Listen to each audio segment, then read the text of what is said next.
Welcome to the League of Extraordinary Trainers. I'm TJ. Yeah, they know who we are. Anyways, let's get moving because we have a lot of stuff to cover and only 10 minutes to do it. Wait, we're actually covering all 5 weeks in one 10-minute video? Yep, and since I'm editing the footage now, we will be within 10 minutes no matter what. Well, how are we going to manage that? Okay, 3, 2, 1, let's jump. So Thunderous Fury executes a beautiful Shattered Psychic to take out Mega Venusaur. Cowboy comes in to avenge Mega Venusaur, and the Stone Age misses, and Thunderous claims another kill. Ditto poses as Tarancham and takes out Seismitoad and Vaporeon. Mega Gallade takes out the Poser and allows Thunderous to clean up the game.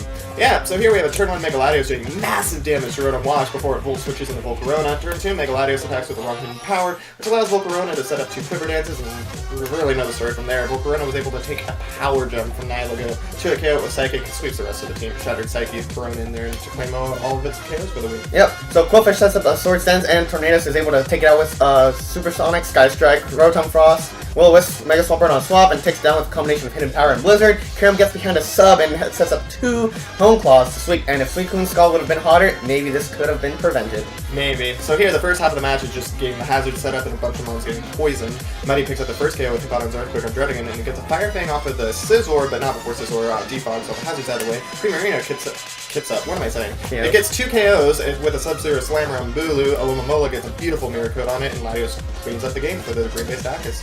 Yep. ST starts very aggressive with Kyurem Black using Sub-Zero Slammer to take out Delmine, and thanks to Terrible, it bypasses the Sturdy. Jamesy does not back down, though Delmise takes out KB by tanking the Ice Beam and using its own Z move. And then this match slows down a bit, but the Wartortles pick up a couple kills, and Azelf finishes the game. Good old Azelf. So here we have a very slow start to the match, and the Sticky Webs really hinder the Gyarados' momentum. Pokemon start slowly getting worn down, but after turn 33, there's literally a KO every single turn bar turn 36 until Snorlax is the very last KO, giving the Gyarados a 2-0 victory. So we see webs being set up and defogged many times. After a stally beginning, they started alternating KOs, and Celebi was able to break through by taking out Ferrothorn, Mega Glade, Gyarados, leaving the Cleveland Cavaliers with only Vaporeon to battle, and it took 17 turns to take out that Vaporeon. Yeah, good job. So here we have a physical Hydreigon that's able to take down the Sylveon when it swapped into an Earthquake and then nails it with an Iron Tail. We've seen a Crossma trying to set up, but it got crit from Mega Latios that shut it down. Hydreigon survives Mega Latios' Dragon Pulse, but was not able to KO it with a Crunch. Chandelure ended up cleaning up the match by picking up 3 KOs with Shadow Ball. Yep. So turn 1, both sides set up Stealth Rocks, and then we see Mega Vidril try to do a double dance, but Stealth Rock damage allowed Tangrowth to 2-hit KO with Earthquake. The Feraligators get ahead with Kyurem Sub-Zero Slammer and Politoed Scald KOs, and Groudon was almost able to bring him back, but the rain ended, so he wasn't able to kill Tapu Koko. Yeah, what a shame. So here we have Bronzong working hard to keep the rocks up, but Hellerside constantly using Rapid Spin via Starmie. We have Greninja trying to take out Azumarill with Acid Downpour, but Azumarill survived it and KO'd it with Play Rough. Tapu Bulu swapped into a Sub-Zero Slammer from Starmie, survives it, but ultimately the GBS's winning streak came to an end. Yeah, he was doing so well. Kyurem Black sets up a substitute, and Kawalion wasn't able to break it because it got fully paralyzed, which led to Kawalion's dying to a Future Sight from Azelf.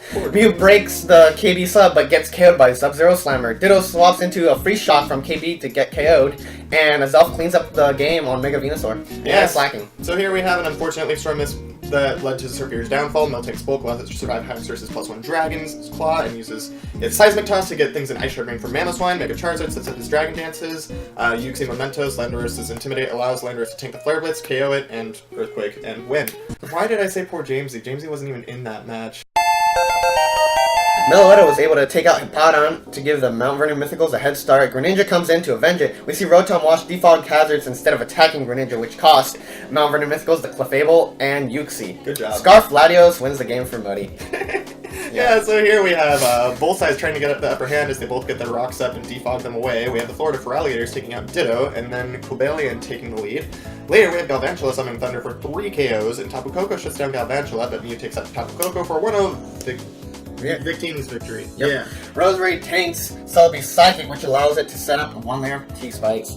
Blastoise swaps into an Acid Downpour from Groudon before Mega Evolving, unfortunately, and Configurious was able to set up 2 Toxic Layer Spikes before Dancing came to take it down, and Mega Octazam swaps into the U-turn, which is unfortunate. Yeah, that was a victory. So here we have Skarmory stopping Necrozma from setting up with a taunt, which allowed it to set 3 layers of spikes. Mega Beedrill sets up the Sword Stance, survives the Scarf High Dragon's Dark Pulse to KO it, but Scarf Tornadus Incarnate shuts it down. Cortana wins by taking out Necrozma, so allows it to choose a Sludge Wave, predicting the swap that didn't happen. Tornadus Incarnate's and Power Fire was not strong enough. Nope.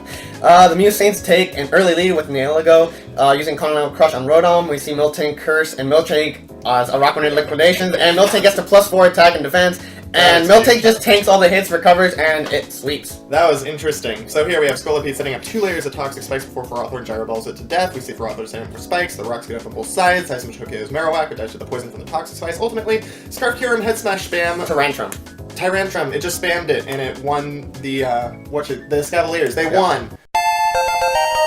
So Trick Room offense Bronze Zone brings tries to Continental Crush Chandelure, but Chandelure swaps into Latios, who takes care of, and then Mega Latios takes care of the Bronze Zone. There's a lot of double switching in this match, try to predict and bait the other opponent. Few Mons go survive on less than 10 HP, and Nelago wins the game. 1-0. Yeah, so here we have Sneasel surviving Diane's Moonblock. Wow. Mega Alakazam Encore's Melee and the Psychic barely survives the second Signal Beam. Melee kills it with Mega Alakazam on the Psychic. Haxor sets up a substitute on a Hard Swap on the Scarf Chomp and is able to take it out because Garchomp and Azumarill just weren't able to do it. So Mount Vernon Mythicals, you won. Yes, I did.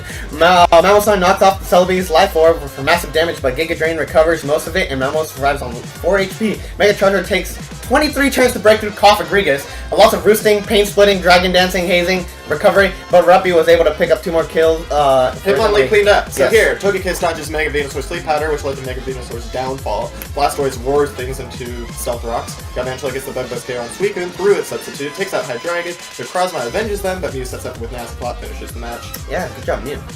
And then in this match, Incineroar gets a Flame Charge and a Swords Dance, but Skarmory was able to set up a Tailwind, which helped Victini and Cortana take out the threat. A nice Cupsberry Endeavor from Donphan weakens the threatening Mega Gallade, and Mega Beedrill finishes that game. And it's a Cut-Sup Berry. Yeah, so here we see Dual Screen Zapdos making a very beefy ST team.